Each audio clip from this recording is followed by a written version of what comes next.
ఓం శ్రీ గురుదేవాయ నమః. ఓం సల్లక్షణ సమారంభాం చిదానందేతి మధ్యమాం అస్మదాచార్య పర్యంతాం వందే గురు పరంపరాం. ఓం గీతామృత మహోదధయే నమః. ఓం గీతామృత ఆస్వాద ఆనందాయ నమః.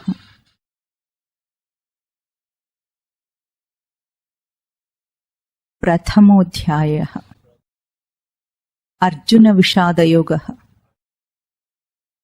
ధృతరాష్ట్ర ఉవాచ ధర్మక్షేత్రే కురుక్షేత్రే సమవేతా యుయుత్సవః మామకాః పాండవాశ్చైవ కిం అకుర్వత సంజయ. శ్రీమద్భగవద్గీతోపనిషత్తుల్లో మొదటి శ్లోకాన్ని పోయినసారి మననం చేయటం మొదలు పెట్టాము. ఈరోజు ఈ శ్లోకంలో చిన్న సూచన చెప్తాడు వీడు. అంటే భావయుక్తంగా ఎట్లా అర్థం చేసుకోవాలి ఈ శ్లోకాన్ని. ఒకసారి ఇప్పుడు ఇక్కడ క్లాస్లో నేర్పించటం అయితే కుదరదు, కానీ ఇప్పుడు ఒక సూచన చెప్తే దాన్ని బట్టి మీరు పుస్తకంలో చదువుకున్నప్పుడు అర్థం చేసుకోవాలి. ఇక్కడ మొదట శ్లోకంలో ఒక సంబోధన ఉంది. సంబోధన ఏమిటి చెప్పండి చూద్దాం. ఎవరిని సంబోధించి ఆ శ్లోకం చెప్తున్నారు? సంజయుణ్ణి. ముందేమో పలికింది ఉవాచ ఎవరు? ధృతరాష్ట్ర. ధృతరాష్ట్రుడు చెప్తున్నాడు. ఎవరిని సంబోధించి చెప్తున్నాడు? సంజయుణ్ణి.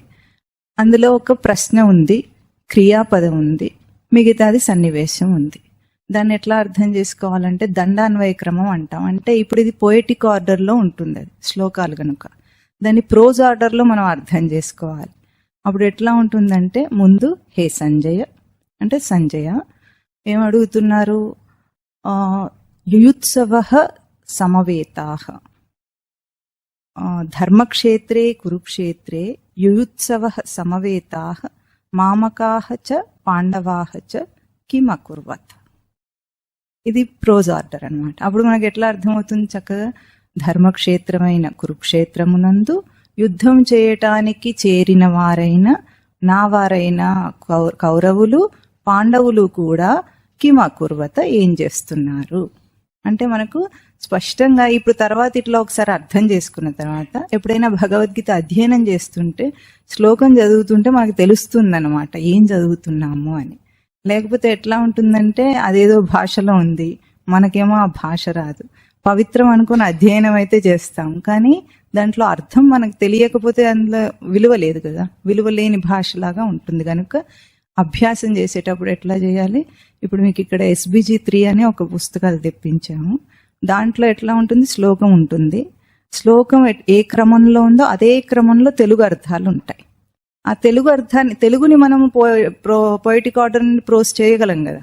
సంస్కృతం అంటే కష్టం, భాష రాదు కనుక తెలుగుని చేసుకొని అదే క్రమంలో మనం శ్లోకం చేసుకోవాలన్నమాట. అట్లా అభ్యాసం చేసి ఒక్క అధ్యాయాన్నైనా నిదానంగా అర్థం చేసుకుని భావయుక్తంగా కంఠస్థం చేయాలి. తర్వాత ముందు అర్థం లేకుండా కంఠస్థం చేసేయద్దు. అట్లా చేసినప్పుడు ఆ శ్లోకాలు చదువుతుంటే చాలా ఆనందంగా ఉంటుంది లోపల. ఎందుకంటే అది శ్రీకృష్ణ అర్జున సంవాదం జరుగుతూ ఉంటే మనకు తెలుస్తూ ఉంటుంది మనం ఏమంటున్నాం, అర్జునుడు ఏమంటున్నాడు, కృష్ణుడు ఏం బోధ చేస్తున్నాడు. అది భావయుక్త అధ్యయనం. ఇది తర్వాత మీరు ఎప్పుడైనా చాలా ఆసక్తి ఉన్నవాళ్ళు ఉంటే కావాలంటే ఆన్లైన్లోనైనా మనం ఈ క్లాసెస్ ఆదివారం పూట పెట్టుకోవచ్చు. అస్తమానం వీడు రావటం మీరు రావటం కష్టంగా ఉంటుంది కాబట్టి నేర్చుకోవాలనుకున్న వాళ్ళకి ఇది అభ్యాసం ఇట్లా చేయాలి. ఇప్పుడు ఇక్కడ మనము శ్రీమద్ భగవద్గీత యొక్క ఉద్భవమునకు కారణమైన ఒక కథా సందర్భాన్ని మననం చేయటం పోయిన వారం మొదలు పెట్టాము. అది మళ్ళీ అర్థం చేసుకున్నాం, కథను కొద్దిగా చెప్పుకున్నాం. తత్వ సందర్భం అంటే ఏమిటంటే, కథకు తత్వ సందర్భం అంటే ఏమిటంటే సబ్జెక్టివ్ కంటెంప్లేషన్. అంతా కూడా మనతో పోల్చి దాన్ని సమన్వయం చేసుకుంటూ అర్థం చేసుకోవాలి, కానీ కథను కథగా, ఎక్కడో జరిగిన కథగా మనము ఊహించుకోకూడదు ఎప్పుడు. మనం చెప్పుకున్నాం ఎట్లాగూ పురాణ ఇతిహాసముల విలువ అటువంటిది. అంటే మన జీవితంతో సమన్వయం చేసుకునే పోలికతో అవి చెప్పబడినాయి. ఇప్పుడు మనం ఎక్కడ చెప్పుకున్నాము, ధర్మక్షేత్రే కురుక్షేత్రే. ధర్మక్షేత్రం అంటే ముందు క్షేత్ర పదం అర్థం చేసుకున్నాం. క్షేత్రం అంటే ధాతువుతో అర్థం ఏమిటంటే నివాసగత్యోహు, క్షీ నివాసగత్యోహు ధాతు. అంటే ఏమిటంటే ఎక్కడ మనం ఉండి ప్రవర్తన చేసి ప్రవర్తనలో ఎదుగుతామో అది క్షేత్రం. మనకు ఇది ఈ భావం అర్థం కావాలంటే ఎక్కడ మనం ఉండి ప్రవర్తనలో చేసి ప్రవర్తనలో ఎదుగుతామన్న భావన అర్థం కావాలంటే క్షేత్ర పదానికి మనకు ప్రసిద్ధంగా ఏం తెలుసు? క్షేత్రం అంటే పుణ్యక్షేత్రం తెలుసు మీకు. ఇంకొకటి పొలాన్ని క్షేత్రం అంటారు, తెలుసు, పొలాన్ని అంటారు. ఇంకొకటి తల్లి గర్భాన్ని కూడా క్షేత్రం అంటారు. ఈ మూడింటిలో ఏం జరుగుతుందో మనం అక్కడ తెలుసుకుంటే ఈ భావం మనకు అర్థమవుతుంది. ఇప్పుడు ఒక పొలం ఉందనుకోండి, పొలంలో ఏం చేస్తాం? బీజం నాటుతాం. బీజం నాటినప్పుడు ఏం చేస్తుంది? బీజమునకు స్థానం ఇచ్చింది ఆ భూమి, అంతే, ఇంకేం చేయలేదు. బీజం అక్కడ ఉండి ఏమైంది? పరివర్తన చెంది బీజం నుండి మొక్కగా ఎదిగింది. ఇప్పుడు మొక్కగా ఎదిగిన తర్వాత బీజం అవసరం లేదు కదా అని తీసేస్తామా? ఎందుకు తీసేయగలమా? పోనీ ఏమైంది అక్కడ? ఆ బీజమే మొక్కగా పరివర్తన అయ్యింది, అక్కడ మారిపోయింది, ఇంకక్కడ బీజం లేదు మనం తీసేయటానికి. అయితే ఇప్పుడు క్షేత్రం ఏం చేసింది? అక్కడ క్షేత్రం ఏం సహాయం చేసిందంటే బీజంలో లేని ఒక పాసిబిలిటీని, సంభవమును అది ఇవ్వలేదు. కేవలం బీజంలో ఉన్న సంభవం, పాసిబిలిటీ ఏది ఉందో దానికి దోహదం చేసింది, అంటే సహకరించింది అంతేగాని అదేమి ఇవ్వలేదు దానికి. సూర్యరశ్మి గాని, భూమి గాని, నీళ్లు గాని, ఈ మూడు ఉంటే ఒక క్షేత్రంలో, సారవంతమైన క్షేత్రంలో బీజం ఎట్లా ఫలదీకరిస్తుందో అటువంటి క్షేత్రం ధర్మక్షేత్రం. ఇక్కడ ఆ ధర్మక్షేత్రం ఏమని చెప్పుకున్నాం ఈ కథలో? మానవ జన్మ ధర్మక్షేత్రం.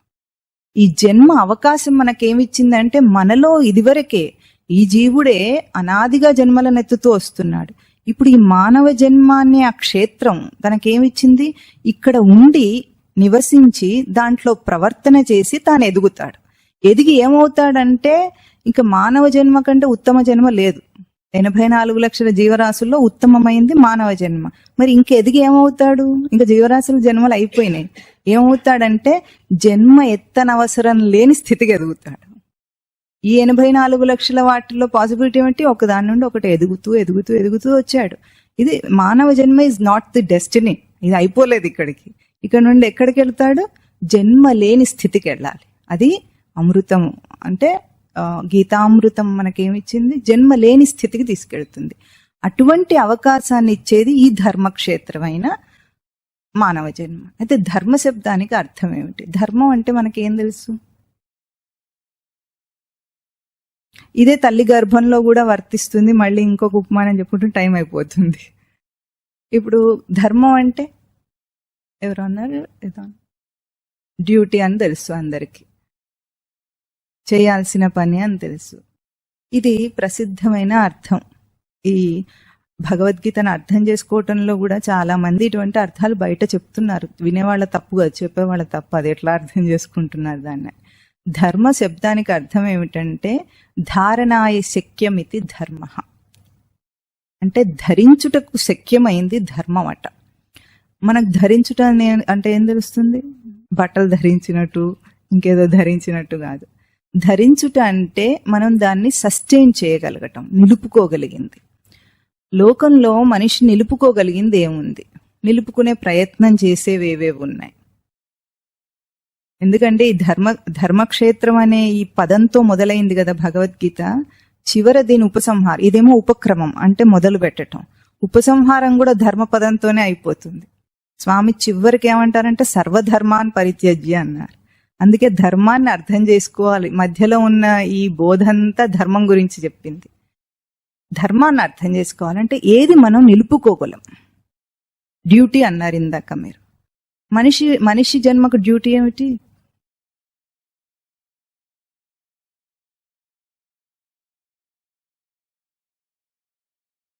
మనిషి జన్మకు డ్యూటీ అంటే ఏమిటి? ఏముంటాయి డ్యూటీస్?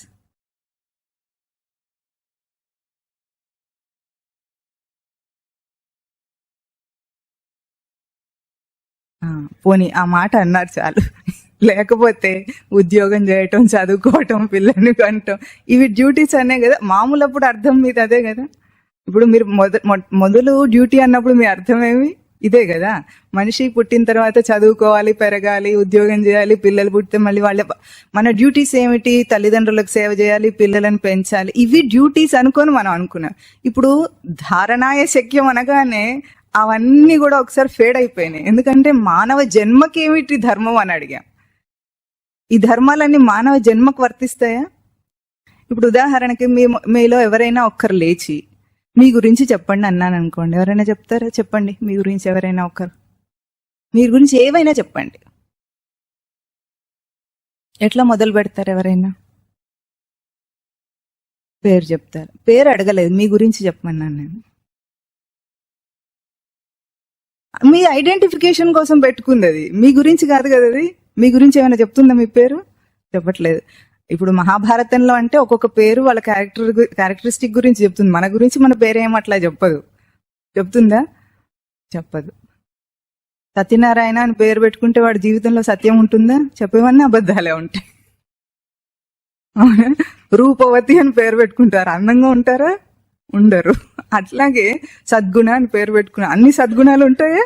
చెప్పండి. అంటే పేరు, మన పేరేం మన క్యారెక్టరిస్టిక్ ని చెప్పటం లేదు, అవునా? మనం అది ఉట్టుట్టిది మనకు. ఇప్పుడు మన గురించి చెప్పాలంటే మీరు ఇంకేం చెప్తారు? చెప్పండి. మీ గురించి ఏమన్నా చెప్పండి, ఏ ఒక్క విషయం అన్నా మీ గురించి చెప్పండి.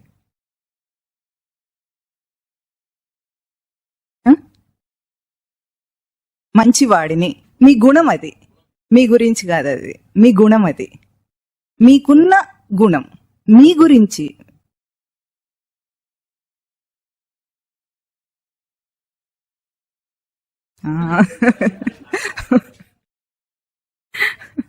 పేకాట్లో తురుపులాగా సచిదానంద స్మృతోడు దొరికింది అన్నిటికీ. ఏ ప్రశ్న అడిగినా ఇక్కడ ఏముంటుంది సమాధానం? మన ప్రవచనాల్లో మాత్రం ఒకటే, అల్టిమేట్ సమాధానం సచిదానంద స్మృతి. కానీ ఇది హాస్యం కాదు. ఇంత మాత్రపు ధారణ మీ జీవితంలో నిలుపుకున్నారంటే చాలా గొప్ప విశేషం. లోకంలో ఎవ్వరూ సచిదానంద స్మృతిని విడమర్చి చెప్పరు. ఈ లక్షణాలు ఇవి అని చెప్పరు. కొన్ని అంతైనా బాగానే ఉంది. ఇప్పుడు చూడండి, డ్యూటీ అన్నారు. ఏది జీవితంలో మానవ జన్మకు డ్యూటీ కాదు. మనం ఊహించుకునే ఏ డ్యూటీస్ మానవ జన్మ డ్యూటీస్ కాదు. మనం అనుకున్న మన గురించిన విశేషాలు ఏవి నిజంగా మన గురించి కావు. మన ఊరు మన గురించి కాదు, మన పేరు మన గురించి కాదు, మన కులగోత్రాలు మన జన్మకు సంబంధించినవి, కానీ నా గురించి కాదు. అవి పుట్టిన తర్వాత అవన్నీ వచ్చిన ఐడెంటిఫికేషన్స్. నా గురించి అని చెప్పడానికి ఏమీ లేదు, ఉందా? అట్లాగే ఇప్పుడు ధర్మం అంటే ఏమిటంటే ధారణాయ శక్యం అన్నప్పుడు, శక్యం అంటే చెయ్యగలిగింది, ధరించగలిగింది ఏది అంటే స్వరూపం ఒకటి, ఇంకేం లేదు ధరించగలిగింది. అన్నీ వదిలేస్తాడు మనిషి. మీకు ఇష్టం ఉన్నా లేకపోయినా మీరు వదిలేస్తారు అది. ఇప్పుడు ఈ జన్మతో మొదలైన ఐడెంటిఫికేషన్ అంతా ఈ జన్మతో పోతుందా లేదా? మరణం అనే ఒక చిన్న స్పర్శ ఏం చేస్తుంది? అన్నిటినీ తెంపి పారేస్తుంది. మరి అవి ధరించగలిగినవి అయినాయా? అందుకే స్వామి సర్వధర్మం పరిత్యజి అన్నది. ధర్మం అంటేనే ఏమిటో ఊహించుకుంటారు లోకంలో. ధర్మ పదానికి అర్థం ఏమిటి? నువ్వు ధరించగలిగితే ఎప్పటికీ ఏదైనా శక్యం అన్నప్పుడు ఎప్పటికీ ఉండాలి. అది ఒకప్పుడు చేసి ఇంకొప్పుడు చేయలేను అన్నది కాదు. తండ్రిగా నా ధర్మం అన్నాడు అనుకోండి, తండ్రిగా నీ ధర్మం తండ్రి ఉన్నంతసేపే ఉంటుంది, తర్వాత ఉండదు. తండ్రి పాత్రకే ఉంటుంది, వేరే అప్పుడు లేదు కదా అది. కనుక ఇవేవి ధర్మాలు కాదు. నువ్వు నీ సచిదానంద స్మృతిని నిలుపుకోవటం ఒక్కటే ధర్మం. అదొకటి చేయగలిగిన పని ఎవరైనా సరే, ఏ ప్రాణి అయినా చేయగలిగింది. దాన్ని నిలుపుకొని ప్రవర్తిస్తే అది ధర్మక్షేత్రం అవుతుంది. లేకపోతే మిగతావన్నీ అధర్మాలను కొట్టిపారేస్తాడు కృష్ణ పరమాత్మ. అది భగవద్గీత బోధ అంటే సామాజిక, లౌకిక, మానసిక స్థితులన్నీ కూడా ఊహాకల్పితాలే. ఆధ్యాత్మిక స్థితి ఒక్కటే సత్యం గనుక ధర్మక్షేత్రం అది. కురుక్షేత్ర పదాన్ని కూడా మనం అర్థం చేసుకున్నాం. కురు అంటే ఆచరించుట, ఆచరించుము అన్న ఒక ఆదేశం ఇస్తున్నారు మనకు. ఆ ఆదేశమును కోరి మనం ఈ దేహాన్ని చేరాం గనుక మానవ దేహం కురుక్షేత్రం. ఈ దేహంలో ఉండి మనం ఆచరణ చేస్తాం. ఈ జన్మకొచ్చి ధర్మమును నిలుపుకుంటాము, ఈ దేహంలో ఉండి కర్మను ఆచరిస్తాం గనుక ఇవి ధర్మక్షేత్రం కురుక్షేత్రం అన్న పదాలకు అర్థం. భారత కథ ధర్మక్షేత్రం ఎట్లా అయ్యింది, భారత కథ కురుక్షేత్రం ఎట్లా అయ్యింది అనేది మనం ఇక్కడ గుర్తిస్తున్నాం. భారత శబ్దానికి అర్థం ఏమిటంటే స్వభాసి స్వయం రతః ఇది భారత. అంటే తన ఆధ్యాత్మిక ప్రకాశం, స్వతసిద్ధమైన తన ఆధ్యాత్మిక ప్రకాశంలో రతి కలిగి ఉండటం, అంటే ప్రీతి కలిగి ఉండటం అనేది భారత శబ్దం. దీన్ని కథనం చేసిందట భారత కథ. కథనం అంటే నరేషన్, నరేట్ చేసింది ఒక స్టోరీ రూపంలో. దేన్ని? తన ఆధ్యాత్మిక ప్రకాశమునందు ప్రీతి కలిగి ఉండే ప్రవర్తన ఎట్లా ఉంటుందో ఆ కథను కథనం చేస్తోంది. అదేదో అక్కడ ఎవరో అన్నదమ్ములు పోట్లాడుకునే కథ అని చెప్పటం లేదు భారత కథ అంటే. మన జీవిత కథ కూడా అదే. మన జీవిత కథ కూడా పుట్టటం, చావటం, తల్లిదండ్రులు, ఈ దేశం ఆ దేశం, ఏదో నేషనాలిటీ ఉంది, ఏదో రిలీజియన్ ఉంది, ఇవన్నీ ఉట్టివి. ఇది కాదు మన జీవిత కథ. మన జీవిత కథ ఏమిటి? ఇక్కడ స్వభాసి, మనందరం భారతీయులమేనా? భారతీయ శబ్దానికి ఆ అర్థం కదా. స్వభాసి స్వయం రమతే ఇది భారతః తస్యేదం భారతీయం. అటువంటి వాళ్ళు భారతీయులు అంటే ఎంత గొప్పవాళ్ళు! ఆధ్యాత్మిక ప్రకాశంలో ప్రవర్తించేవాళ్ళు. ఇక్కడెక్కడ మొదలు పెట్టాం? శంతను మహారాజు దగ్గర మొదలు పెట్టాం. శంతను మహారాజు కథని క్లుప్తంగా చెప్పేసుకున్నాము, దానికి తత్వార్థం కూడా క్లుప్తంగా చెప్పుకున్నాము. శం తనుహు. శం అంటే సుఖం, తనుహు అంటే దేహం. దేహమునందే సుఖమును చూసేవాడు శంతను మహారాజట. కథలో తెలుస్తుంది కదా, యవ్వనంలో ఉన్న కొడుకు భీష్ముడు ఉండగా తనకు ఆ సమయంలో సత్యవతితో ప్రేమించటం ఏమిటి? సత్యవతి తండ్రి కండిషన్ పెడితే పెళ్లికి, అంటే సత్యవతికి పుట్టిన పిల్లలే కురువంశానికి రాజులుగా రావాలని కండిషన్ పెడితే కూడా ఆవిడని మర్చిపోలేకుండా, ఇంకా సమర్థుడైన కొడుకు భీష్ముడు యువరాజుగా ఉండగా కూడా ఇంకా ఇంద్రియ సుఖాన్ని కోరి, దైహిక సుఖాన్ని కోరి కామవశుడైనాడు శంతను మహారాజు. కానీ వరించింది ఎవరిని? సత్యవతిని. సత్యవతి అంటే గుణవతి అన్నాం అనుకోండి, అంటే అర్థం గుణం కలది. రూపవతి అంటే మంచి రూపం కలది. అట్లాగే సత్యవతి అంటే సత్యం కలది. సత్యం కల అంశం సత్యవతిది. ఇప్పుడు శంతను అంటే దేహంతోనే సుఖాన్ని అనుభవించాలనుకునే ఈ జీవుడు ఎవడు ఉన్నాడో వాడు సత్యవతిని వరించాడట. వాడి గుణం తప్పే అయినా గాని వరించింది సత్యవతిని. అయితే సత్యవతి ఎట్లా అయ్యిందంటే మనం చెప్పుకున్నాం, పెళ్లికి ముందే ఆమెని పరాశరముని శుద్ధి చేశాడు. జాలర కన్యను సత్యవతిని చేశాడు. ఒక జాలర కన్యగా ఉన్నదాన్ని సత్యవతిని చేసి శుద్ధి చేసి ఒక తేజస్సునిచ్చాడు. వ్యాస భగవానుడనే తేజస్సునిచ్చాడు. ఆ తేజస్సు అంశతో ఉంది భారత కథ, కానీ శంతను మహారాజు అంశ లేదు అక్కడ. దాన్ని తొలగించారన్నమాట. అంటే ఈ జీవుడు కూడా, మనందరం కూడా నిజానికి ఆధ్యాత్మిక స్వరూపులమే అయినప్పటికీ కూడా జీవభావం ఉంది. ఇప్పుడు మనకు రెండు అనుభవాలు కలుగుతాయి. రెండు అనుభవాలు ఏమిటంటే, ఒకటి దేహంతోనే ఉంటుంది మన అనుభవం, ఐడెంటిఫికేషన్ ఎప్పుడు కూడా. దాంతో ఎట్లా ఉంటుంది? ఎప్పుడు చూసినా దేహంతో మార్పులు వస్తుంటే ఆ మార్పులు నావిగా అనుభవిస్తూ, దేహం చచ్చిపోబోతుంటే నేను చచ్చిపోతానేమో అన్న ఒక అనుభవంతో బ్రతుకుతుంటాడు. ఇంకొక అనుభవం ఎట్లా ఉంది తనకు? నేను అంతఃస్ఫురణ లోపల ఉంది, అదేమో చావులేని స్వరూపం, మరణం లేని స్వరూపం గనుక ఇంతమంది చచ్చిపోయినా సరే నేను చచ్చిపోతానేమో అనుకోని భయం ఎవరికైనా ఉందా? నిజానికి ఇప్పుడే చచ్చిపోతానేమో అని అనుకుంటాడు ఎవడన్నా? ఇప్పుడేనా అనుకుంటాడు. ఎప్పుడు? 80 ఏళ్ళకు కూడా. రేపు లేస్తానో లేవనన్న సందేహం ఎవరికన్నా వస్తుంది అనుకుంటున్నారా? 80 ఏళ్ల వాళ్ళకి అసలు రాదు. అంటే అప్పుడు కూడా ఒకటేమో మరణం లేని స్వరూప అనుభవం ఉంది, ఒకటి మరణించే అనుభవం ఉంది. అదన్నమాట ఈ జీవితం. భారత కథ మొదలైంది. ఒకటేమో దేహ సుఖంతోనే బ్రతికే అనుభవం ఒకటి ఉంది, దాంట్లో సత్యం ఒకటి ఉంది, అది సత్యవతి. అయితే అప్పుడు శంతను మహారాజు వారసులైన విచిత్ర వీరుడు, చిత్రాంగదుడు వాళ్ళని తొలగించి వాళ్ళ భార్యలకు ఎవరి వల్ల పిల్లలు కలిగారు? వ్యాసుడి వల్ల పిల్లలు కలిగారు. అంటే ఆ అంశాన్ని తొలగించింది సృష్టి రచన ఏం చేస్తుంది, ఈ జీవుడు ఎదగాలంటే వాడిలో ఉన్న ఈ దైహిక సుఖం మీద కోరికను వాంఛను తొలగించేలాగా వాడిని ఎదిగేటట్లు చేస్తుంది, దైవీ స్పర్శనిస్తుంది. వ్యాస భగవానుడు అంటే సాక్షాత్ పరమాత్మయే. అక్కడ ఆయన ఏం చేశాడు, వేదవ్యాసుడు అంటే ఏమిటి, వేదములను వ్యాసం చేశాడు, విస్తృతం చేశాడు గనక వేదవ్యాసుడు. విస్తృతం వేదం అంటే ఏమిటి, సచ్చిదానంద స్వరూపం. వేద శబ్దానికే అర్థం సచ్చిదానందములని అర్థం.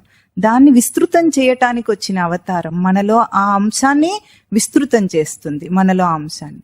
అయితే అక్కడ కూడా ఏమైంది, ఇద్దరు పుట్టారు. ఒకడేమో ధృతరాష్ట్రుడు, పాండు మహారాజు. ధృతరాష్ట్రుడిని ఏమని చెప్పుకున్నాం, మొండి మూర్ఖత్వం, ధృతం రాజతే. పుట్టిగుడ్డి వాడు ఎట్లాగైతే కంటి ఎదురుగా ఉన్న దేన్ని చూడలేదో అటువంటి స్వరూపం. అంటే ఎంత వ్యాసుడి స్పర్శ ఇచ్చినా సరే అక్కడ అంబిక యొక్క అంశ కూడా ఉంది. అంటే దాన్ని తట్టుకోలేని ఒక అంశం అన్నమాట. అందుకే మానవ జన్మను ఎత్తి కూడా కొంతమంది ఎట్లా ఉంటారంటే మానవ జన్మ యొక్క విలువ పూర్తిగా తెలియదు అసలు. అంటే లౌకిక నీతి రీతి కూడా లేని విపరీత చర్యలకు వెళ్ళిపోయే అంత మనిషి ఉంటాడు. వాడి జన్మ ధారణ చేయటానికి కూడా అర్హుడు కాడు. పశుత్వం నుండి ఇప్పుడే వచ్చిన జన్మ. స్వామివారు ఇంకొక మాట చెప్తారు, మనందరం ఉన్నాం, ఇప్పుడు ఇంత కోట్ల మంది ఉన్నారు కదా, అందరికీ ఒకే మానవ జన్మ కాదు అది. ఒకరు ఇప్పుడే కొత్తగా మానవ జన్మను ఎత్తినవాడు ఉండొచ్చు, అంటే పశువు నుండి వచ్చి ఇప్పుడే మానవ జన్మను ఎత్తినవాడు ఉంటాడు. ఒకడు కొన్ని 100 మానవ జన్మలు ఎత్తినవాడు సంస్కరింపబడి ఉంటాడు, వాడు మానవ జన్మకి అర్హుడై ఉంటాడు వాడు. అందుకే మనం తిరిగే మనుషులందరిలో ఒకటే కదా, దాన్ని సంస్కార భేదం అంటాం. మనం అందరూ ఒకటని అనుకుంటే రక్త మాంసాల చేత ఒకటే అవ్వచ్చు, అది కూడా గ్రూప్ డిఫరెన్స్ వస్తుంది మనకు. అట్లా కూడా ఒకటి కాదు, ఏ రకంగా కూడా ఒకటి కాదు. ఒకటి దేని వల్ల అవుతాడంటే సచ్చిదానంద స్వరూపం వల్ల అందరు ఒకటి, మిగతా ఏ అంశాల్లో వాడు ఒకటి కాదు. కనుక ఇప్పుడు ఏమైంది, ధృతరాష్ట్రుడు పాండురాజు ఇద్దరూ కలిగారు. మళ్ళీ కౌరవ పాండవ జననం మనం చెప్పుకున్నాం. ఇక్కడ వివరంగా ఇవాళ పాండవుల జన్మ వృత్తాంతాన్ని, వాళ్ళ లక్షణాలని ఇవాళ మననం చేద్దాం. మనం పాండవులు దైవీ అంశ చేత పుట్టారని మనం చెప్పుకున్నాం. దేవతా వరం చేత పుట్టారు వాళ్ళు. వరం అంటే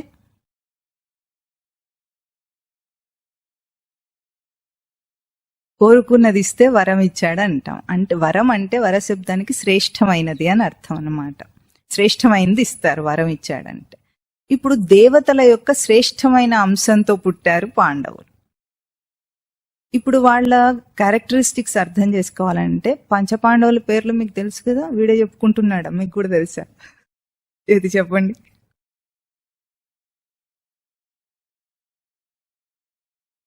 ధర్మరాజు, భీముడు, అర్జునుడు, నకులుడు, సహదేవుడు.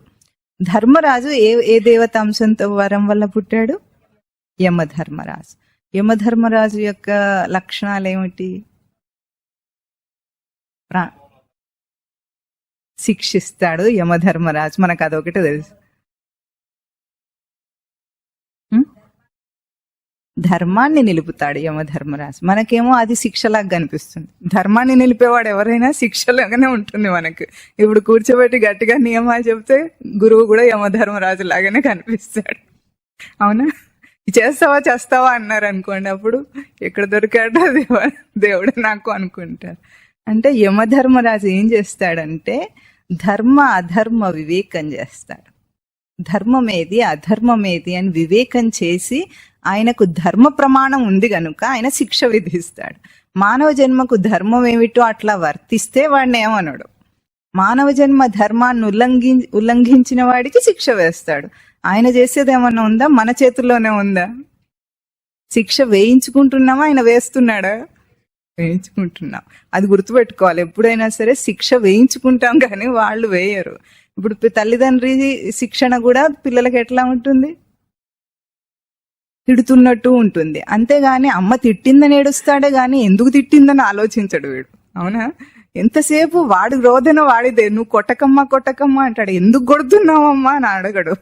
మనం కూడా అట్లాగే శిక్షలు వస్తున్నాయి, కష్టాలు వస్తున్నాయి అంటే ఎందుకు వస్తున్నాయని అడగము. వద్దు అంటున్నాం కానీ ఎందుకు వద్దు, ఏం చేస్తే అది అవుతోంది అని ఆలోచించమన్నమాట. అంటే శిక్షకు శిక్షణకు తేడా మనకు తెలియట్లేదు. ఒక వ్యాకరణ విశేషం ఏమిటంటే శిక్ష శబ్దానికి శిక్షణ శబ్దానికి ఒకటే ధాతువు, రెండు ఒక ధాతువు నుండే వచ్చాయి. శిక్ష అన్నా శిక్షణ అన్నా ఏమిటి? క్రమబద్ధంగా మనల్ని నడిపించటం అని అర్థం, కానీ అక్కడ మనల్ని పనిష్మెంట్ అని అర్థం కాదు. శిక్షకి మనం ట్రాన్స్లేట్ చేస్తే పనిష్మెంట్ అంటుంది, పనిష్మెంట్ కాదు అది.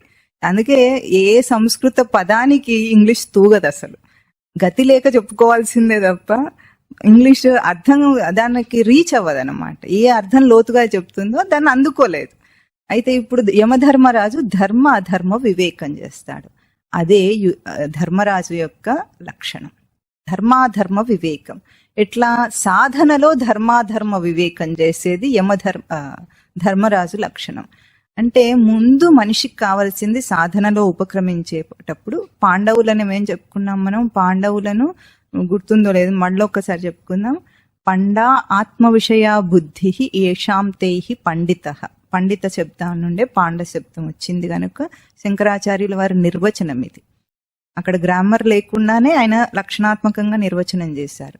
ఆత్మ విషయ బుద్ధి అంటే ఆత్మ విచారణ ఎవరికి ఉంటుందో వాళ్ళు పాండవులు, పండితులు. ఇప్పుడు ఇక్కడ పాండవులు అంటే మనకు వివేకాంశములు అన్నమాట. ఎక్కడైతే ధృతరాష్ట్రుడు, పాండురాజు, శంతను మహారాజు, ధృతరాష్ట్రుడు, పాండురాజు అందరూ ఫెయిల్ అవుతూ అందరూ కామవశులైపోయే వచ్చారో, చివరికి వచ్చి దైవతాంశతో పుట్టిన పాండవులు మాత్రమే ఈ మానవ జన్మలో సాధన యుద్ధం చేయటానికి అర్హులు. అంటే అందరూ ఫెయిల్ అయ్యారు. ఆ అంశములన్నిటిని తొలగించి చివరికి వాళ్ళ అంశంలో మానవ అంశం లేకుండా దైవ అంశం వచ్చేటట్టు చేసింది కథ మనకు కనిపిస్తుంది కదా.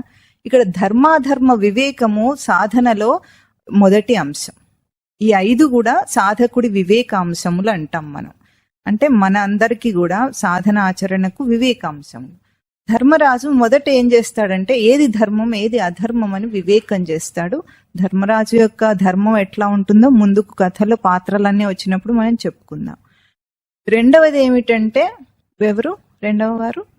భీముడు. భీముడు ఎవరు వరంతో పుట్టాడు? వాయువుడు. వాయువు లక్షణం ఏమిటి? వాయువుకి ఇంకో పేరుంది, ప్రభంజనుడు అని. వాయువు బలం ఎటువంటిదంటే కనిపించదు కానీ ఊపేస్తుంది. ఎంతటి పెద్ద చెట్లనైనా సరే సునామీ వస్తే ఏం చేస్తుంది? కూకటి వేళ్ళతో పెకిలించి పారేస్తుంది అనమాట. అంటే కనిపించకుండా ఉన్న ఒక దృఢమైన లక్షణం, దాన్ని మనం నిగ్రహించని కూడా లేము. వాయువుని నిగ్రహించగలము, చాలా కష్టం అది. అట్లా ఏది ఉందో అది అనమాట. అంటే దృఢత్వం, సాధనలో దృఢత్వము భీముడు. అంటే ముందు ధర్మాధర్మ వివేకం చేసుకోగల విచక్షణ ఉండాలి సాధకుడికి. రెండో అంశంగా ఏముండాలి? సాధన దృఢత్వం ఉండాలి. అంటే ఎటువంటిది సాధన దృఢత్వం అంటే దాన్ని నిగ్రహించలేరు, వెనక్కి తగ్గటం అనేది ఉండదు. ఇంకా ఒకసారి మొదలు పెడితే ఇంకా వెనక్కి తగ్గటం లేదు. అది ఎట్లా ఉంటుంది? మనిషిని మార్చేస్తుంది. ఎట్లాగైతే వాయువు కూకటి వేళ్లతో సహా చెట్లను కూడా పీకేయగలదో, అట్లా మనలో ఉన్న ఈ లక్షణాన్ని ఎప్పుడైతే మనం పెంచుకుంటామో మనలో ఉన్న పూర్వపు అలవాట్లన్నీ పోతాయి. ఎట్లానే నిగ్రహించాలని అడగటానికి లేనే లేదు. ఈ సాధనలో దృఢత్వం వస్తే ఎటువంటి అలవాటునైనా సరే, ఒకప్పుడు సినిమాలు చూసే అలవాటు ఉంది, మద్యం సాగే అలవాటు ఉంది, మాంసం తినే అలవాటు ఉంది, ఇంకా వ్యభిచరించే అలవాటు కూడా ఉండొచ్చు, ఇంకేదైనా అలవాటు ఉండొచ్చు. అన్ని అలవాట్లు కూడా కూకటి వేళ్లతో ఒక్కసారి లాగేసినట్టు పోతాయి. ఎప్పుడు ధర్మాధర్మ వివేకాన్ని నిలుపుకోవాలి, సాధన దృఢత్వాన్ని అలవర్చుకోవాలి. మూడవది ఏమిటి? అర్జునుడు. మూడవ వాడు అర్జునుడు. అర్జునుడు ఎవరి వరంతో పుట్టాడు? ఇంద్రుడు. ఇంద్రుడి యొక్క లక్షణం ఏమిటి?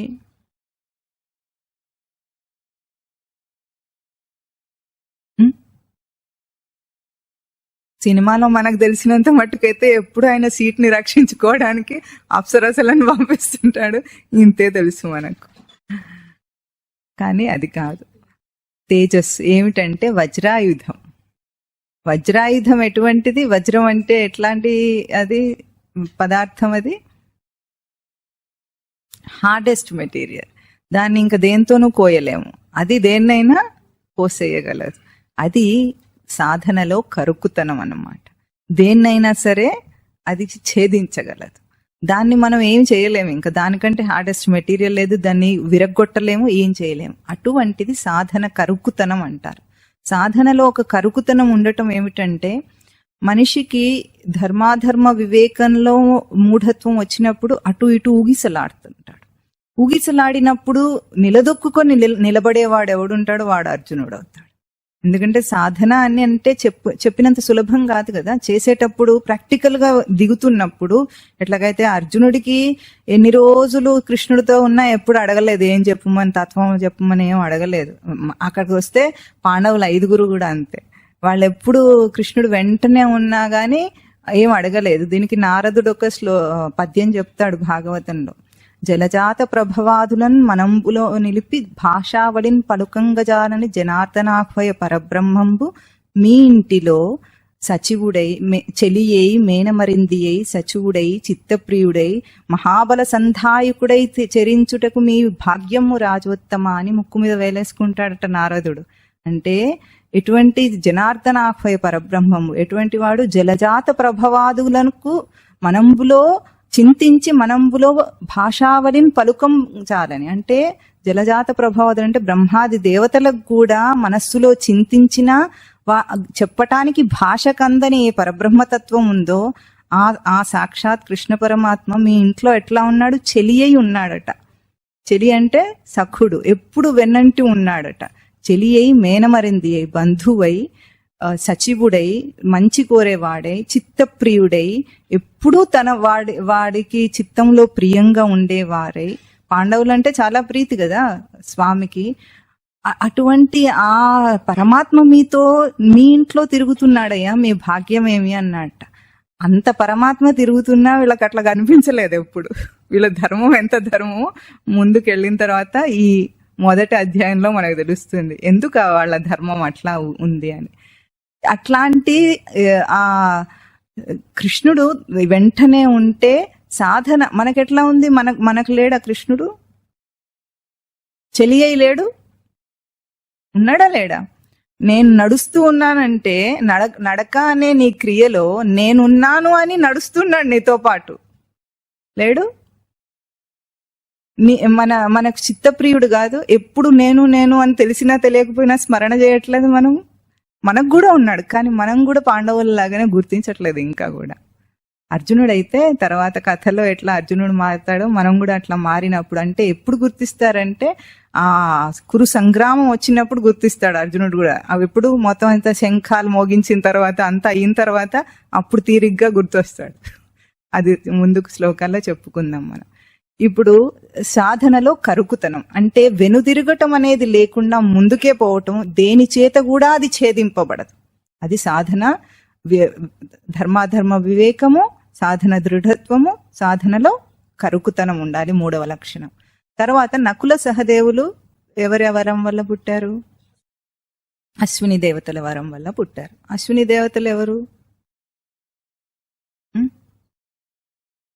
ఆరోగ్యాన్ని ఇస్తారు. అంటే వాళ్ళను దేవతల వైద్యులు అంటారు. దేవతల వైద్యులు అంటే మనకు కూడా రోగాలు వచ్చినట్టు వాళ్ళకు కూడా రోగాలు వస్తాయి ఏమిటి అనుకుంటున్నారా? దేవతలకు రోగాలు ఉండవు. కానీ అక్కడ రోగం ఏమిటంటే భవరోగం అనే ఒక రోగం ఉంది.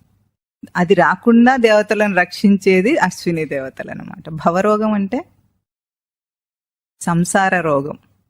సంసారం పెద్ద రోగం, క్యాన్సర్ రోగం కాదు. క్యాన్సర్ వస్తే దేహం ఒక్కటే పోతుంది. భవరోగం వస్తే జన్మ పోతుంది, జన్మ అవకాశం వృధా అవుతుంది. అందుకే మనం గురుదేవుల నామాలు చెప్పుకున్నప్పుడు కూడా గుర్తించారా? భవరోగస్య భేషజాయ నమః అనంది. అంటే భవరోగమునకు భిషక్ అంటే వైద్యుడు అని అర్థం. భిషక్ శబ్దమా వైద్యుడు అని. భవరోగమును వైద్యం చేసేవాళ్ళు అన్నమాట. ఇప్పుడు భవరోగానికి వైద్యం ఎట్లా చేయాలి? సాధనలో ముందుకెళ్లాలంటే ఈ 3 అంశాలతో పాటు ఇంకేముంటే ఈ భవరోగాన్ని సాధనతో దీన్ని సంసారాన్ని దాటుతామంటే యుక్తి, అనుభవం. సాధనలో యుక్తి ఉండాలి, సాధనలో అనుభవం ఉండాలి. సాధన యుక్తి అంటే ఇప్పుడు మనం చేస్తున్న విచారణ అంతా సాధన యుక్తియే. ఎందుకంటే యుక్తి అంటే ఎట్లాగుంటుంది? ఏదైనా మనకు సంభవిస్తున్నప్పుడు లాజిక్స్ తో మనం బయటపడతాం. యుక్తి తెలివితేటలు అంటే అర్థమవుతుంది కదా మనకు. కాబట్టి సాధనలో కూడా ఇంట్లో ఏదో సమస్య వస్తుంది, నేను ఒక సాధకుడిగా అవుదాం అనుకుంటున్నాను. ఇంట్లో ఏదో సమస్య వస్తుంది. ఎట్లాంటి సమస్య వస్తుంది అంటే పెళ్లికి వెళ్ళాలి, ప్రవచనానికి వెళ్ళాలి, 2 ఒక్కసారి వస్తాయి. వచ్చినప్పుడు మనము ఎట్లా దాన్ని ఎదుర్కొంటాం? మామూలు సాధకుడైతే పర్వాలేదని ప్రవచనం యూట్యూబ్లో కూడా ఉంటుంది కావాలంటే అనుకొని పెళ్లికి వెళ్ళిపోతాడు. అవునా? సాధనలో నిజంగా ధర్మాధర్మ వివేకం ఉండి దృఢత్వం ఉండి సాధన కరుకుతనం ఉన్నవాడు ఏం చేస్తాడు? అది కూడా భార్య తరపున వాళ్ళ పెళ్ళనుకోండి, తప్పించుకోవడం చాలా కష్టంగా ఉంటుంది. ఆవిడ ఊరుకుంటుందా? పెళ్లికి రాకపోతే వాళ్ళు పెళ్లి చేసుకునే వధూవరులు అసలు ఆపరు. మనం రాకపోతే ఆపేస్తారా చెప్పండి? ఎవరు రాకపోయినా పెళ్లి జరిగేదే. పంతులు లేకపోయినా కూడా పెళ్లి జరుగుతుంది. అవునా? వాళ్ళిద్దరు ఉంటే చాలు, వాళ్ళు చేసేసుకుంటారు. మనం రాలేదని ఏడుస్తారా? ఆపేస్తారా? పోనీ తర్వాత ఎప్పుడైనా అంటే ఏదో మాట వరుసకి మా ఇంట్లో పెళ్ళి అయితే మీరు రాలేదు, మీ ఇంట్లో పెళ్ళికి మేము రామని దెప్పి పొడుస్తారు, అది వేరే విషయం. కానీ ఇంకేం ఉండదు కదా అక్కడ. కానీ మనం ఎట్లా భయపడతామంటే మనం వెళ్ళకపోతే ఇప్పుడు ఎట్లా అని అన్నాం అనుకోండి, ఇక్కడ యుక్తి చేత ఎట్లా తప్పించుకుంటారు?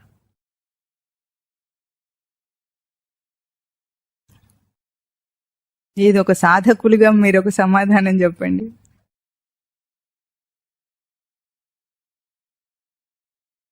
తోచట్లేదా? ఏమన్నారు? కరెక్టే, మంచిదే కదా. మీ వాళ్ళ పెళ్ళికి నువ్వెక్కువ ముఖ్యంగా నేను ఎక్కువ ముఖ్యం కాదు అని చెప్పాలి. అంతే సింపుల్ ఆన్సర్ అది. ఇది చెప్పడానికి మనం గజగజలు ఆడిపోము. ఇంకేమైనా ఉందా? రేపటి నుండి వంట చేస్తుందో చేయదో తెలియదు, అసలు ఇప్పుడు కూడా రోజు చేస్తారో లేదో తెలియదు. కానీ అంటే యుక్తి చేత ఎట్లా తప్పించుకుంటాం? ఎన్ని యుక్తి తెలివితేటలు మనం లోకంలో వాడుతామో ఆ యుక్తులన్నీ ఇక్కడ వాడుకోవచ్చు. లోకంలో వాడమా చెప్పండి? ఇప్పుడు పిల్లవాడికి 10th క్లాస్ ఎగ్జామ్ ఉంది, అప్పుడే భార్య తమ్ముడు కొడుకు పెళ్ళి ఏదో ఉంటుంది. అప్పుడు ఏం చేస్తారు? పిల్లాడిని తీసుకెళ్లాలా వద్దా ఎగ్జామ్కి? వాడు మానేస్తాడా? మా మావయ్య కొడుకు పెళ్ళని మానేస్తాడా? ఏం చెప్తారు? ఎగ్జామ్ రాసి వస్తాను, నేను కూడా ప్రవచనానికి వెళ్ళి వస్తానని చెప్పాలి. అంతే సింపుల్ గా. మనకు ఆ ధైర్యం ఉండదన్నమాట. అంతే యుక్తి తెలివితేటలు సంసారంలో ఎట్లా వాడుకుంటామో అటువంటి యుక్తి తెలివితేటలతో బయట సాధనలో నెగ్గటానికి ముందు సాధనలో ఆత్మానాత్మ వివేకం కావాలి, దృఢత్వం కావాలి, కరుకుదనం ఉంటే యుక్తి అదే వస్తుంది మనకు. ఎట్లా చెయ్యాలి అని అడగడు వాడు. ఏదైనా అలవాటుని తప్పించాలి అనుకోండి, ఎట్లా చేయాలని తపస్సు చేయడు వాడు. వాడికి యుక్తి వస్తుంది, వాడికి అందరికీ చెప్పటానికి వస్తుంది. దీనికి మంచి ఉపమానం వీడికి మంతెన సత్యనారాయణ రాజు గారు ఉంటారు కదా, ఆయన ఒక డైట్ ప్లాన్ ఇస్తారు. ఆయన ఒక మాట చెప్తారు. ఏం చెప్తారంటే, ఈ డైట్ ప్లాన్ ని మామూలుగా ఇప్పుడు పెళ్లిళ్ళకి వెళ్ళినప్పుడు అంతా పోతుంది కదా, ఆయన ఇచ్చిన ప్రకారంగా తినలేరు. అందరు దగ్గర బంధువులు ఏమంటారు, ఇది ఒక్కరోజుకి ఏం కాదు, తినేసే ఏం కాదు ఇవాళ ఒక్కరోజు అంటారు. అయితే ఆయన ఒక మాట చెప్పారు, సూత్రం నిజంగానే బాగుంది. మీరు అక్కడికి వెళ్ళిన తర్వాత నా పేరు చెప్పకండి, నేను చెప్పానని చెప్పకండి, అపోలో డాక్టర్ చెప్పాడని చెప్పండి అంటాడు. అపోలో డాక్టర్ నాన్ వెజ్ తినద్దు అన్నాడు, తింటే చాలా ప్రమాదం అన్నాడు దేహానికి అని మీరు చెప్పండి. ఎవ్వరు ఏమనరు, సరే నీ ఇష్టం ఏది కావాలంటే అది తిను అని అంటారు. అదే మంతెన సత్యనారాయణ రాజు చెప్పాడు అంటే ఎవ్వరు వినరట ఆ మాట. అట్లాగే గురువు చెప్పాడు అంటే ఎవ్వరు మీ మాట వినరు, మీకు సహకరించరు. మీ యుక్తి తెలివితేటలు మీకు ఉండాలి. అంటే ఎవరి ముందు ఎట్లా చెప్పి నచ్చ చెప్పించుకొని నా ధర్మాన్ని మాత్రం నేను నిలుపుకోవాలి, నా సాధన ధర్మం విడకూడదు. ఆ యుక్తి తెలివితేటలు అన్నీ ఎప్పుడొస్తే మనం సాధనలో స్థిరమై ఉంటే, మనకే ముందు సందేహం లేకుండా ఉంటే, నేనైతే చేసి తీరాలి అని అనుకుంటే తెలివితేటలు అవే వస్తాయి. మనకు లేనివా? సంసారంలో ఎన్ని తెలివితేటలు ఉంటాయి? చాలా ఉంటాయి. ఇవన్నీ చావు తెలివితేటలు, బ్రతకడానికి కాదు. కనుక సాధనలో యుక్తి కావాలి ఎదగటానికి. సాధనలో అనుభవము. ఇంకొకటి, యుక్తికి ఒక మంచి కథ చెప్తారు స్వామివారు. భారత కథలోని సన్నివేశమే. నకులుడికి ఒక నిపుణత్వం ఉండేదట. అది ఎటువంటి నిపుణత్వం అంటే,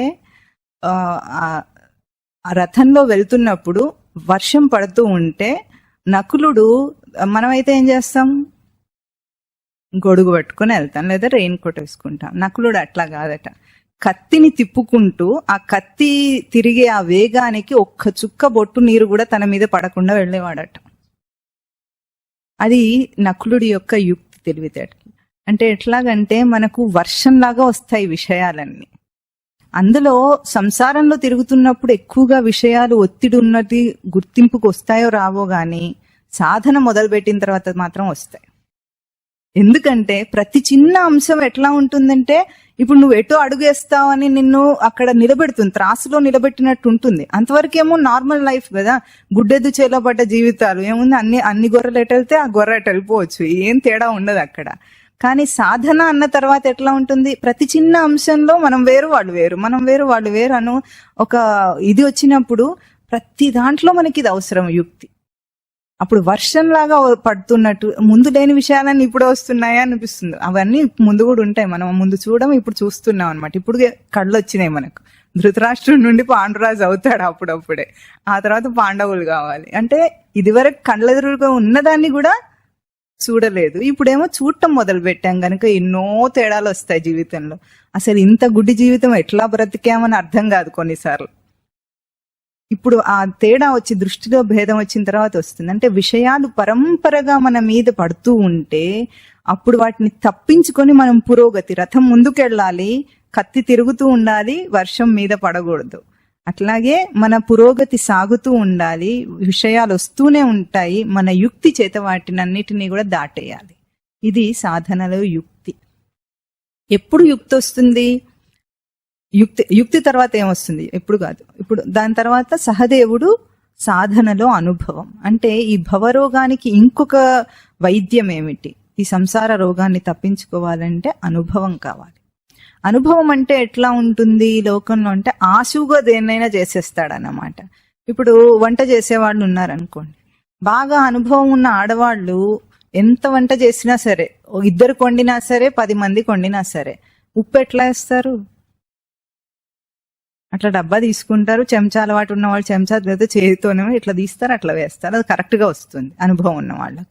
అనుభవం లేని వాళ్ళు వంట నేర్చుకున్నారనుకోండి, వాళ్ళు ఎట్లా ఉంటుంది, వంటల్లో టీవీలో వంట చూసి నేర్చుకున్నప్పుడు 10 గ్రాములు ఉప్పు వేయండి అంటే ఆ 10 గ్రాముల స్పూన్ తెచ్చుకొని ఇట్లా ఉప్పు తీసి ఇట్లా కట్ చేసి దాన్ని అందులో వేసినా కూడా అది సరిగ్గా ఉంటుందని గ్యారెంటీ లేదు. అంటే అనుభవం వచ్చినప్పుడు ఎట్లా ఉంటుందంటే మన జీవిత పురోగతి మన చేతుల్లో ఆశువుగా అవలీలగా ఉంటుంది, చాకచక్యం ఉంటుంది మనకు. అంటే ఎట్లా దాటాలి ఇప్పుడు మీరు చెప్పినవన్నీ అని అసలు ఆ సందేహాలు రావు. ఎట్లా దాటాలో అన్నీ తనకు అనుభవమే నేర్పిస్తుంది.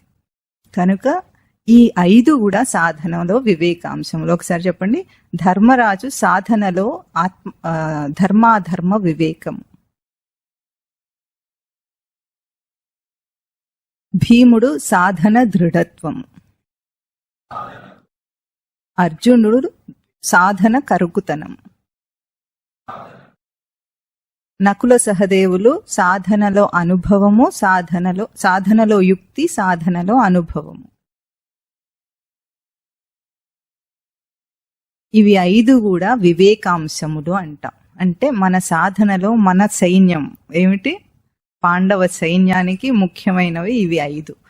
ఇక్కడ దేవతాంశతో పుట్టినాయని చెప్పుకున్నప్పుడు దేవత శబ్దానికి అర్థం ఏమిటంటే దివు క్రీడాదో ధాతు. అంటే దాన్ని పెద్ద ధాతు, అది 10 అర్థాలు ఉంటాయి. క్రీడా, విజిగీష, వ్యవహార, ద్యుతి, స్థుతి, మోద, మద, స్వప్న, గాంతి అని. ఇవన్నీ మీకు ఇప్పుడే అంత కాంప్లికేటెడ్ గా అనిపిస్తాయి కాబట్టి దానికి క్లుప్తంగా అర్థం ఏమిటంటే ప్రకాశము.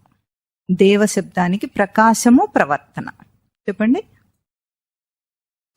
దేవత అంశతో పుట్టారు వీళ్ళు. దేవతా వరం అంటే ఇంద్రియములు మనకు ప్రకాశములు అన్నమాట. మన పంచ జ్ఞానేంద్రియాలు కూడా ఈ పంచ పాండవుల లక్షణాలు కలిగి మనకు సహకరిస్తాయి ఈ దేహంలో. కనుక ఇవన్నీ కూడా దేవతాంశతో ఉన్న ఇంద్రియాలు. ఇంద్రియం అంటే అర్థం ఏమిటంటే, ఇప్పుడు మనకి ఎట్లా తెలుసు అంటే, ఇంద్రియాల సుఖం కోసం మనము బయట ప్రవర్తిస్తున్నాము. అంటే ఇప్పుడు జిహ్వ ఉందనుకోండి, రుచిని జయించలేము, ఈ నాలుక వల్ల మోసపోతున్నాను అని అనుకుంటాం. ఇంద్రియములు మోసం చేసేవి కాదు నిజానికి. ఇంద్రియములు అంటే ఇది పరమైశ్వర్య ధాతువు.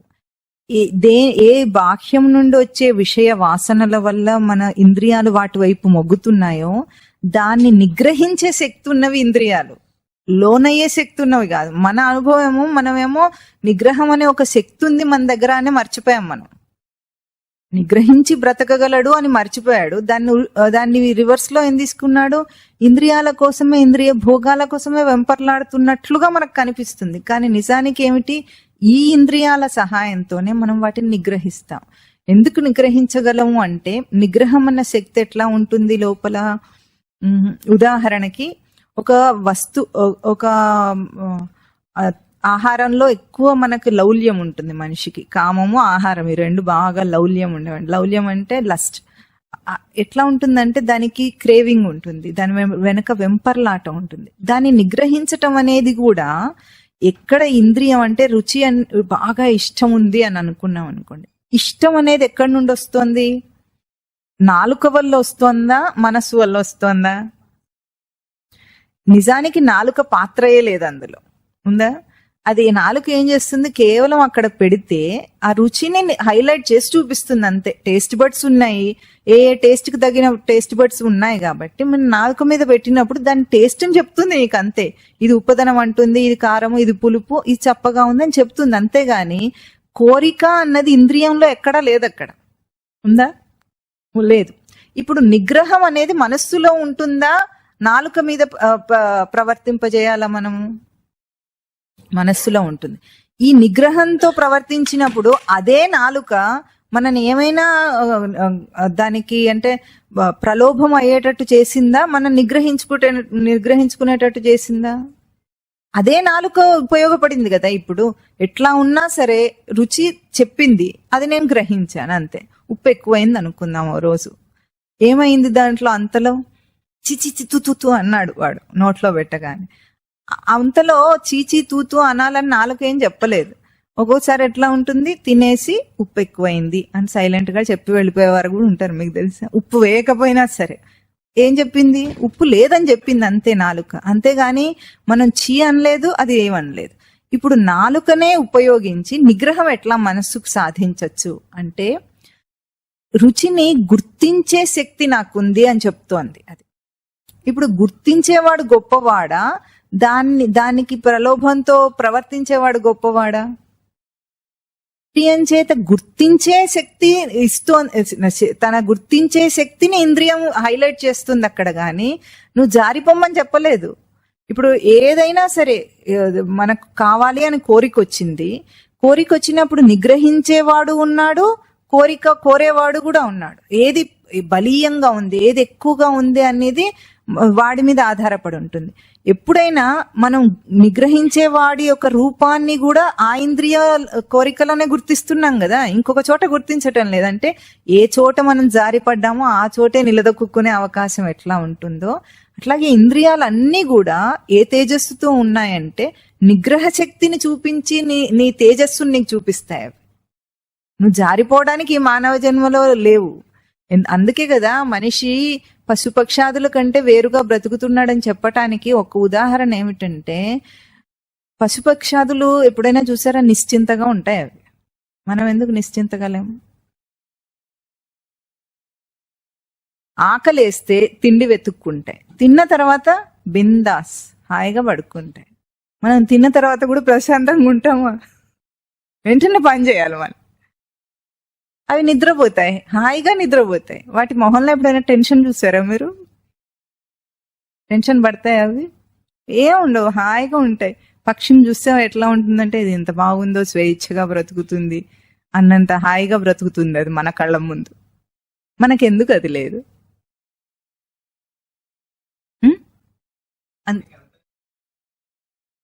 అంతరింద్రియం ఉంటుంది, కానీ ఆహార, నిద్ర, భయం, మైథునాలకే అది పరిమితమై ఉంటుంది. మనస్సు ఉంటుంది, దానికి ఉంటుంది, కానీ బుద్ధి, వివేకం అన్నీ ఉంటాయి, కానీ అవన్నీ కూడా చాలా తక్కువ స్టేజ్ లో ఉంటాయి. ఇప్పుడు పులి ఉందనుకోండి, పులికి బ్రెయిన్ సెల్స్ ఒక 2000 ఉంటాయి, మనకు భౌతికంగానే లక్షల్లో ఉంటాయి, దానికి 2000 ఉంటాయి. దాని బుద్ధి అంతే ఆలోచించాలి. అంటే పరిమితంగా ఉంది అంతరింద్రియం కూడా, పరిమితంగానే దేహం ఉంది, అన్ని పరిమితంగానే ఉన్నాయి. ఎంత పరిమితం? ఆహార, నిద్ర, భయ, మైథునాలకి. కానీ మనిషి విచారణశీలుడు, విచారణ ఉన్నవాడు కాబట్టి వీడికి టెన్షన్ ఉంది. ఒక జడ వస్తువుకు టెన్షన్ ఉంటుందా? ఉండదు. వేటికి టెన్షన్ ఉండవు. కానీ మనకు ఎందుకు ఉంది అంటే, మనం విచారణతో బ్రతకగలం కదా. విచారించినప్పుడు తెలుస్తుంది అది వృధానా కావాలా అని. కనుక ధర్మాధర్మ వివేకము ఈ విచారణ వివేక అంశములు మన ఆయుధములు. ఇప్పుడు కౌరవులను కూడా అట్లాగే చెప్పుకో. కౌరవులు అంటే ఏమిటంటే ఇద్దరు కురువంశీయులే అయినా సరే భారత కథ వాళ్ళిద్దరిని వేరు చేసి వీళ్ళు కౌరవులు వీళ్ళు పాండవులు అని చెప్పింది. కౌరవులు అంటే స్వేచ్ఛా ప్రవర్తన కలిగిన వాళ్ళు. స్వేచ్ఛా ప్రవర్తన ఎక్కడుంటుందో అది కౌరవం. ఎట్లాంటి స్వేచ్ఛ అంటే పశుతుల్యమైన కోరిక కలిగినప్పటికీ కూడా దాన్ని వివేకం చేసి మనిషి ఎప్పుడైతే జయించలేడో అది స్వేచ్ఛా ప్రవర్తన. ఇప్పుడు ఒక చెట్టు ఉందనుకోండి, ఆ చెట్టు ముందు చెట్టుకే ఎవరైనా ఆత్మహత్య చేసుకుంటున్నారు ఊరేసుకొని. ఇప్పుడు మనము చెట్టుని ఏమనము, బ్లేమ్ చేస్తామా? నువ్వు ఉన్నావు, ఏం చేస్తున్నావు, వాడు చచ్చిపోతుంటే చూస్తూ ఊరుకున్నావు అని అంటామా? పక్కనే గడ్డి మేస్తూ ఒక ఆవు కూడా ఉంది, కుక్క ఉంది, అటు పక్కనే తిరుగుతుంది. ఇవి ఉన్నాయి, అక్కడ ప్రాణులే కదా. మనం వాటిని ఏమి అనం. వాటికి ఎందుకు అది బ్లేమ్ అంటే మనం వాళ్ళని ఎందుకు ఏం అనటం లేదు? అదే ఒక చిన్న పిల్లవాడు ఉన్నా సరే, ఒక 10 ఏళ్ల పిల్లవాడు ఉన్నాడు, ఒకడక్కడ ఊరేసుకొని చచ్చిపోతున్నాడు. వాడు ఉన్నాడంటే గడ్డి మోపేసుకొని కూర్చొని తింటున్నాడు, చక్కగా కూర్చొని తినగలడా ఫస్ట్ ముందు వాడు? అదే ఆవైతే గడ్డి మేస్తుంది, వీడు చచ్చిపోతున్నా సరే ఊరేసుకుంటున్నా సరే అది గడ్డి మేస్తూ ఉంటుంది. ఈ పిల్లవాడు ఆపాలి అంటాం మనం. ఆపుతాడని అనటం లేదు. ఏం చేస్తున్నారా, వాడు చచ్చిపోతుంటే చూడటం లేదా, ఆపలేదు ఎందుకు అంటున్నాం మనం. ఎందుకు అంటున్నాం? విచారణ లేకుండా స్వేచ్ఛగా బ్రతికే హక్కు నీకు లేదు. నీకు ఉంది విచారణ, నువ్వు లేని వాళ్ళ బ్రతకలేవు అసలు. ఇప్పుడు మనిషి బ్రతుకుతున్నాడు, అది వేరే విషయం లేండి, విచారణనే లేదు వాడికి. కానీ ఇప్పుడు అంటే ఒక ఏమీ తెలియని అజ్ఞాన స్థితిలో బ్రతకడానికి స్వేచ్ఛ లేదు వాడికి. అట్లా ఉన్న మనిషి రచనలో కామక్రోధాదుల వేగంలో అంత స్వేచ్ఛను తీసుకొని వివేకాన్ని మర్చిపోయే స్థితి ఎక్కడ ఉంటుందో, ఆచరణలో అంటే కర్మను ఆచరించటంలో వివేకమే లేకుండా ఎక్కడ ప్రవర్తిస్తాడో వాడు కౌరవుడు. అందుకే మనం ఏం చెప్పుకున్నాం, దుర్యోధనుడు పుట్టగానే ఏమైందంటే వాళ్ళు ఎట్లా పుట్టారు, అక్రమంగా పుట్టారని చెప్పుకున్నాం. గర్భం పగలగొడితే సీసాల్లో టెస్ట్ ట్యూబ్ బేబీలుగా పుట్టారు. అక్కడ ఏమైంది, తల్లిదండ్రుల నుండి పుట్టిన వాళ్ళు కాలేదు, ఇటు పోనీ దేవతాంశతో పుట్టిన వాళ్ళు కాలేదు, అటు కాకుండా కృత్రిమంగా పుట్టిన వాళ్ళు అయ్యారు వాళ్ళు. అంటే కృత్రిమంగా పుట్టినప్పుడు ఎప్పుడు కూడా, ఈ రోజు టెస్ట్ ట్యూబ్ బేబీస్ రకరకాల ఫర్టిలైజేషన్స్ చేసి పుట్టిస్తున్న పిల్లలు వాళ్ళు ఇట్లా విచిత్రంగానే అవుతారు. మనిషి టెక్నాలజీని పెంచేసుకొని నేను చాలా గొప్పగా చేశానని ఏదేదో చేస్తున్నాడు, కానీ ఆర్టిఫిషియల్ ఇన్సిమినేషన్ ద్వారా కానీ ఇంకేవి రకంగా పుట్టించినా సరే ఆ పిల్లలు సరైన పద్ధతిలో ఉండరు, క్రమంగా ఉండరు వాళ్ళు. ఇక్కడ దుర్యోధనుడు పుట్టగానే ఏమైందంటే దుశ్శకునాలు వచ్చినాయట చాలా. ఎంతగా దుశ్శకునాలు వచ్చినాయంటే భారతంలో వర్ణిస్తారు వాటిని. అప్పుడు విదురుడు మంత్రి కదా ధృతరాష్ట్రుడికి, ఒక నీతి చెప్తాడట, రాజనీతి. ఏమిటంటే దుర్యోధనుణ్ణి చంపేయమంటాడు. ఎందుకు చంపేయాలి? రాజనీతి రాజధర్మం ఏం చెప్తుంది అంటే, ఒక దుష్టుడి వల్ల ఒక కుటుంబం నాశమయ్యేటట్లుగా ఉంటే ఆ దుష్టుణ్ణి చంపేయచ్చు. ఒక ఇంటి వల్ల ఒక గ్రామం నాశమయ్యేటట్టుగా ఉంటే గనుక ఆ ఇంటిని తొలగించవచ్చు. ఒక గ్రామం వల్ల ఒక దేశమే నాశమయ్యేటట్టుగా ఉంటే ఆ గ్రామాన్నైనా సరే నాశనం చేసేయాలి అనేది రాజనీతి. ఎందుకు అది అంటే, పాలల్లో ఒక్క ఉప్పురాయి వేసామనుకోండి ఏమవుతుంది, విరిగిపోతుంది. కడివెడు పాలల్లో ఒక్కటే ఉప్పురాయి కదా, ఏమవుతుందిలే అని పోషిస్తే ఎట్లా ఉంటుంది, పాలు విచ్ఛిన్నమై విరిగిపోతాయి. అట్లాగే మనలో ఒక చిన్న దుష్టాంశం వచ్చినా సరే అది క్యాన్సర్ సెల్. క్యాన్సర్ అంటే బయట నుండి వచ్చే రోగం కాదు, అది మన దేహంలోనే ఒక కణమే అక్రమంగా పెరిగితే క్యాన్సర్ అంటాం మనం. అంటే ఇప్పుడు మన అవయవాలు లోపల ఉన్నాయి, అవి కూడా సెల్స్ తోనే ఉన్నాయి కదా, సెల్స్ తో తయారైనవే, కణములతో తయారైనవే, కానీ క్రమబద్ధంగా తయారైనవి. అప్పుడు అదొక అవయవంగా అంగంగా ఏర్పడింది, అది ప్రవర్తనకు ఉపయోగపడుతుంది. అదే ఒక సెల్ మన దేహంలో ఏమవుతుంది, అక్రమంగా అంటే అన్లిమిటెడ్ గ్రోత్, అన్కంట్రోల్డ్ గ్రోత్ ఎప్పుడు వస్తుందో అది క్యాన్సర్ సెల్, క్యాన్సర్ కంతి అంటాం కదా మనము, అది వస్తుంది. అది ఎక్కడి నుండి వచ్చింది, మన సెల్లే. ఎందుకు వచ్చింది, అక్కడ మన ఇమ్యూన్ సిస్టమ్ దాన్ని కంట్రోల్ చేయలేకపోయింది కాబట్టి. మన ఇమ్యూన్ సిస్టమ్ దాన్ని కంట్రోల్ చేయగలిగి ఉంటే అది సరైన అప్పుడే తీసేస్తుంది. అట్లా క్యాన్సర్ లాగా ఒక్క దుష్ట బుద్ధి, పశు ప్రవర్తన, కామ క్రోధ లోభ మోహ మధమాత్సర్యములలో ఏ ఒక్కటి నీకు కలిగినా సరే అది నీ మానవ జన్మ తేజస్సునే మింగేస్తుంది. అది కౌరవులు. అందుకే కౌరవులకు పాండవులకు కథలో ఎట్లా నడిచిందంటే, పాండవులు ధర్మరాజు ఎప్పుడు కూడా కౌరవులను నా వాళ్ళనే అన్నాడు. నా తమ్ముడు పోని అన్నాడు. ధర్మరాజు చేసిన తప్పది. ముందు కథలో వస్తుంది, చెప్పుకుందాం. ఇప్పుడు కౌరవులు ఎట్లా ఉన్నారు? దుర్యోధనుడు ఎప్పుడు కూడా చిన్నతనం నుండి కూడా అపాండవం చేయాలన్నదే వాడి లక్ష్యం. అపాండవం అంటే వివేక బుద్ధి లేకుండా చేయాలి ఈ మనిషి జీవితంలో అన్నట్లుగా వాడు ఉన్నాడు. కనుక చిన్న దోషాన్నైనా సరే తొలగించాలి. ఎట్లా ఉంది కథలో మనకు చిన్నతనం నుండి కనిపిస్తుంది వాళ్ళ ఇద్దరి మధ్యలో పగ. భీముడికి విషం పెట్టడం, లాక్షా గృహంలో వాళ్ళని తగలబెట్టే ప్రయత్నం చేసడం, ఎప్పుడు కూడా పాండవులను నాశనం చేయాలి, రాజ్యం నేను కొట్టేయాలి. దీనికి ఈ ప్రవర్తనను ఇక్కడ పాండవ కౌరవ సంగ్రామంలో పాండవుల దోషం ఎట్లా ఉందో కూడా మనం గుర్తించాలి. దీనికి ఇంత దుర్యోధనుడి విచ్చలవిడి ప్రవర్తనకు సహకరించింది ఎవరో తెలుసా?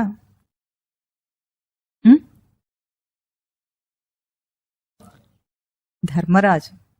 ధృతరాష్ట్రుడు ఎట్లా గూడివాడే, వాడు ఎట్లాగూ వాళ్ళ నుండే ఉద్భవించింది కదా, వాడి నుండే పుట్టారు వీళ్ళు. ధృతరాష్ట్రుడి యొక్క అజ్ఞానము, గాంధారి యొక్క ఈర్ష్యాసూయల వల్ల పుట్టినవాడు. వాళ్ళు ఎట్లాగూ వాడిని సహకరించారు. కానీ సరే పోనీ అని ఊరుకున్నది ధర్మరాజు. ఎట్లా ఊరుకున్నాడు? మొట్టమొదట ఈ వీళ్ళు యుద్ధ నిపుణత కాదు, విద్యాబలం చూపించటానికి ఎప్పుడైతే వాళ్లకు ఒక ఏర్పాటు చేస్తారో అప్పుడు ఏమైంది? అందరూ వాళ్ళ విద్య నేర్చుకున్న దాన్ని కుమార విద్య ప్రదర్శన చేస్తున్నారు. అందరూ గురుకులం నుండి వచ్చిన తర్వాత చేస్తున్నప్పుడు ఏమైంది? అర్జునుడు వచ్చిన తర్వాత అర్జునుడి విద్యా నైపుణ్యం చూసి అందరు ఆహా ఓహో అన్నారు. అప్పుడు ఏమైంది? సభలోంచి కర్ణుడు వచ్చాడు. కర్ణుడు వచ్చి ఏం చేశాడు? నేను అర్జునుడితో పోటీపడి నేను కూడా చేయగలను అన్నాడు. చేయగలనంటే అక్కడ ఏమైంది? అందరూ ఆక్షేపణ చెప్పారు. ఎందుకు? అతను క్షత్రియుడు కాదు కనుక. క్షత్రియుడు కానప్పుడు నీ యుద్ధ నిపుణతను చూపించకూడదు అన్నారు. చూపించకూడదు అంటే అప్పుడు వెంటనే ఏమైంది? దుర్యోధనుడు ఏం చేశాడు? టకిటకిమని వచ్చి అప్పుడు సింహాసనం తెప్పించి, ఒక కిరీటం తెప్పించి, రాజ్యాభిషేకం చేసి ఒక అంగరాజుని నీకు ఇచ్చేస్తున్నాను అన్నాడు. అప్పటికి యువరాజు ధర్మరాజు. అసలు దుర్యోధనుడికి ఏం హక్కు ఉంది ఇవ్వటానికి? అయితే ధృతరాష్ట్రుడు ఇవ్వాలి, లేకపోతే ధర్మరాజు ఇవ్వాలి. అయినా సరే వీడొచ్చి నాదే అన్నట్టు ఇచ్చేస్తుంటే ఎవ్వరూ మాట్లాడలేదు. ధర్మరాజు కూడా పోనీ అని ఊరుకున్నాడు. అంటే మనలో ఒక చిన్న కామం గాని ఏదైనా దుష్టబుద్ధి గాని కలిగితే దానికి కొంచెం అలుసిచ్చినా సరే, అది ఇంతింత రమ్మంటే ఇల్లంతా నాదే అన్న సామెత విన్నారా? కొంచెం చోటిస్తే అదేం చేస్తుంది? నిన్నే జరిపేసి నీ స్థానంలో వచ్చి కూర్చుంటుంది. అట్లా చేశాడు దుర్యోధనుడు. చివరికి ఏమన్నాడు? వాళ్ళ రాజ్యాన్నే లాక్కొని 5 ఊర్లు ఇమ్మన్నా నేను ఇవ్వనన్నాడు. అంటే కొంచెం ఇస్తే మొత్తం తీసేసుకున్నాడు. అలుసెవరిచ్చారు? ధర్మరాజు. అందుకే మొన్న మనం విన్న పాటలో మీరు గుర్తించారో లేదో, 2వ చరణంలో ధర్మబుద్ధి ధర్మహాని చేయగా ధర్మయుద్ధం అనివార్యమైంది. ధర్మరాజుది ధర్మబుద్ధి, ధర్మాధర్మ వివేక బుద్ధిని చూపించకుండా సోదర ప్రేమను చూపించాడు. సోదర ప్రేమను చూపించి ఏమన్నాడు? నేను సరే పంచుకుందాం అన్నాడు. పంచుకోవటం ఏమిటి అసలు? అక్కడ ఎవరి ఎందుకు దేన్ని పంచుకుంటున్నాడు? వాళ్ళేమో రాజ్యాన్ని వాళ్ళ ఆస్తిలాగా చూస్తున్నారు. రాజ్యం అంటే ఎవరు? ప్రజలు. దేశం అంటే మట్టి కాదు, దేశం అంటే మనుషులు, రాజ్యం అంటే ప్రజలు. ఇప్పుడు ప్రజలకు మంచి పరిపాలన ఇవ్వటం అనేది రాజధర్మం. అక్కడ నీ బంధువు అయ్యాడని నీ తమ్ముడు క్రూరుడైనా సరే నేను ఇచ్చేస్తానంటే ఏమర్థం దానికి? అసలే శంతను మహారాజు దగ్గర నుండి సరైన పరిపాలన లేకుండా ఉంది. ధృతరాష్ట్రుడు గుడ్డివాడు, అసమర్థుడు. పాండురాజు సమర్థుడైనా సరే కామలోలుడయ్యాడు. ఎవ్వరూ నిలుపుకోలేకపోయి ఇప్పుడు ఒక ధర్మరాజు వచ్చినప్పుడు ఆ రాజ్యానికి మంచి పాలన వచ్చింది. ప్రజలందరూ సంతోషిస్తూ ఉన్నారు. అట్లాగే ప్రజ అంటే తనకు కలిగిన భావాలు, మనకు కలిగే భావాలన్నీ మన ప్రజలు.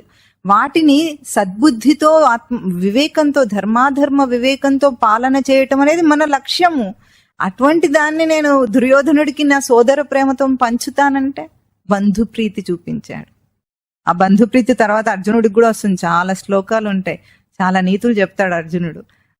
అవన్నీ ఇప్పుడు తర్వాత శ్లోకాల్లో చూద్దాం. ఇక్కడ ఏమైంది, ధర్మ బుద్ధి ధర్మహాని చేసింది, అందుకు ధర్మయుద్ధం అనివార్యం. ఏమవుతుందిలేండి, ఒక్కసారే కదా, లోకంలో అందరితో పాటుగా మనం కూడా చేసేద్దాం, అందరేమనుకుంటారో ఏమో అని అనుకుంటే సాధకుడు అదేమవుతుంది, టెండెన్సీ మొగ్గుతుంది అనమాట. టెండెన్సీ, ఇప్పుడు సాధకుడికి కొన్ని నియమాలు ఉన్నాయి, వాడు నియమబద్ధంగా బ్రతకాలి.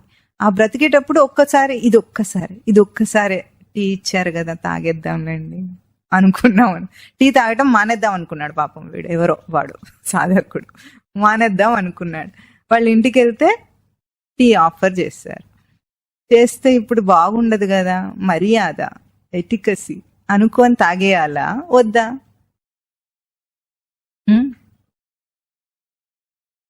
చెప్పండి గట్టిగా. వద్దు, అది మీరే చెప్తున్నారు, వీడేమో అనటం లేదు, అది మీకే వర్తిస్తుంది తర్వాత. అంటే ఏదైనా మొగ్గు చూపామనుకోండి, ఒక్కసారి ఎన్నిసార్లు అవుతుంది, చాలా సార్లు అవుతుంది, తర్వాత అలవాటు అయిపోతుంది. అలవాటు అంటే పదంలో అర్థం చూడండి, అలవాటు. అల అంటే సముద్రంలో అలలు వస్తాయా, అల యొక్క వాటానికి ఎట్లాగైతే అన్ని కొట్టుకుపోవాల్సిందేనో అట్లా అది అలవాటు వచ్చేసిందంటే గబుక్కున దూకి అట్లా కొట్టుకుపోతాడు వీడు, అది అలవాటు అంటే. అలవాటుని తప్పించే తేజస్సు నీకుంది, అలవాటుకు మొగ్గే తేజస్సు కాదు నీది, నువ్వు మానవుడివి.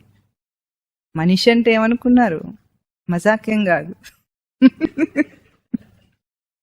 కనుక ఈ ధర్మయుద్ధము మన ప్రతి జీవిత చేష్టలో వస్తుంది. కురు సంగ్రామం ఎప్పుడో జరిగింది కాదు, ఇవాళ పొద్దున్న 4 లేవాలని అలారం పెట్టుకున్నాం, కురు సంగ్రామం అవుతుంది పొద్దున్నే, అదేమో మోగింది, వీడికేమో నిద్ర వస్తుంది, అసలే చలికాలం, చల్లగా ఉంది, 13 డిగ్రీలు ఉందట. అప్పుడు ఏమవుతుంది, ఈ ఒక్కరోజు అంటాడు, ఠకీమని నొక్కేస్తాడు. దాన్ని నొక్కితే అదేం చేస్తుంది పాపం, అది ఆర్టిఫిషియల్ ఇంటెలిజెన్స్, మనం ఏం చెప్తే అదే చేస్తుంది కదా, సరే పడుకో అని అది ఆగిపోతుంది. అయిపోయింది. ఈ కురు సంగ్రామంలో ఎవరు గెలిచారు, కౌరవులు గెలుస్తారు. ఒక్కరోజే కదా అన్నాం, ఆ ఒక్కరోజే అన్న అలుసిచ్చింది ధర్మాధర్మ వివేకం అన్నమాట. ఒక్కరోజు అన్న అలుసిచ్చినందువల్ల అది గెలిచింది, ఆ అలవాటు స్ట్రాంగ్ అవుతుంది. అట్లాగే మనము అంటే మనం మనుషులం అంటే అర్థం ఏమిటంటే మనం తిరిగే వాళ్ళందరం మన అలవాట్ల గుంపు, మనం అంతే, ఇంకేం లేదు. నీ గురించి ఏం చెప్పు అంటే నేను అలవాట్లు చెప్పాలి, నాకు అదంటే ఇష్టం అండి, what are your likes and dislikes, టీవీలో ఇంటర్వ్యూ తీసుకుంటే మీకేమంటే ఇష్టం, గాడిద గుడ్డ అంటే ఇష్టం, ఎందుకు ఇష్టాలు, ఇప్పుడు వాడికి ఏది ఇష్టం అయితే నీకెందుకు, వాడిని ఇంటర్వ్యూ చేస్తుంటారో మనం చూస్తూ ఉంటాం. వాడి ఇష్టాలతో నీకేం పని, నీ ఇష్టాల మీద నీకెంత నిగ్రహం ఉందో చూసుకోవడం మనకు చేత కావట్లేదు, కానీ ఏమిటేమిటో చూస్తుంటాం లోకంలో. టీవీలో ఏమొస్తున్నాయి ఇంతకంటే ఎక్కువ, ఎక్కడెవరెవరిని చంపారు, ఎవరెవరిని మోసం చేశారు, ఏ కుంభకోణం అయింది, ఎవరెవరు చచ్చారు, ఇంతకంటే ఏదైనా ఒక్క మంచి మాట చెప్తారా, చెప్పరు. పోనీ ఇదేదైనా ఇట్లాంటి ప్రోగ్రామ్స్ వస్తే ఆ సినిమా తారలు వాళ్ళు సెలబ్రిటీస్, ప్రతి విధవా సినిమా సెలబ్రిటీనే. ఇప్పుడు వాడు ఒక చిన్న షోలో వస్తే వాడిని తీసుకొచ్చి కూర్చోబెట్టి ఇంటర్వ్యూ చేస్తుంటారు. ఏమిటో వాళ్ళు చేయటం మనం వింటాం కూడా, అది ఆగకుండా చూసేస్తూనే ఉంటారు. ఎంత అడిక్ట్ అయి ఉన్నాం ఒకసారి యూట్యూబ్లకి వాటికి చూడండి. ఇంకా ఈ కాలం పిల్లలు ఇన్స్టాగ్రామ్ ఏవో కూడా ఉంటాయి, వీడికి అవి తెలియవు, ఇంకా వేలు పెట్టలేదు అందులో ఒకసారి వేలు పెట్టామంటే వేలు ఇట్లా అంటూనే ఉంటుంది పాపం, దానికి రెస్ట్ ఉండదు. స్క్రోల్ చేసి వేలరిగిపోవాల్సిందే గాని వీడు మాత్రం నిగ్రహించుకోడు అసలు. అంటే కురు సంగ్రామము కౌరవ పాండవ సంగ్రామము అనుక్షణం జరుగుతోంది. ఎక్కడో మనం మీరు పోయినసారి ఏం చెప్పారు, పాండవ పక్షమా కౌరవ పక్షమా అంటే,